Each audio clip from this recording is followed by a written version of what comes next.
कुर्णी बंधाऱ्यातील लाकडे काढली, गुडघाभर पाण्यात उतरून मुरगुडच्या तरुणांचा स्तुत्य उपक्रम। मुरगुड कुर्णी दरम्यानच्या वेदगंगा नदीवरील कुर्णी बंधाऱ्याला महापुराच्या पाण्यासोबत वाहून आलेली मोठमोठी लाकडे व झाडांचे ओंडके अडकले होते।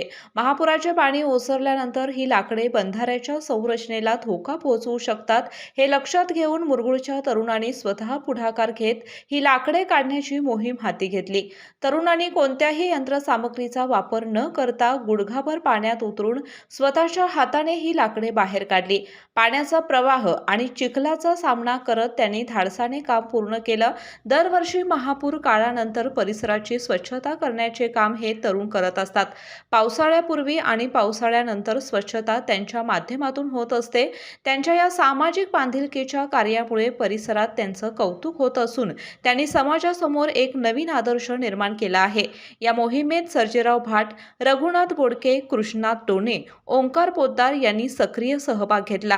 केके न्यूज साठी कागल प्रतिनिधी ओंकार पोद्दार। जशी प्रत्येक मोठ्या यशामागे मेहनत असते, तसेच प्रत्येक यशामागे योग्य मार्गदर्शन असते। आम्ही जेईई, नीट आणि MHTCET च्या यशाने उज्ज्वल भविष्याचा पाया घालतो। अभिनव सायन्स अकॅडमी, अचूक मार्गदर्शन घ्या, उद्याचा इतिहास घडवा।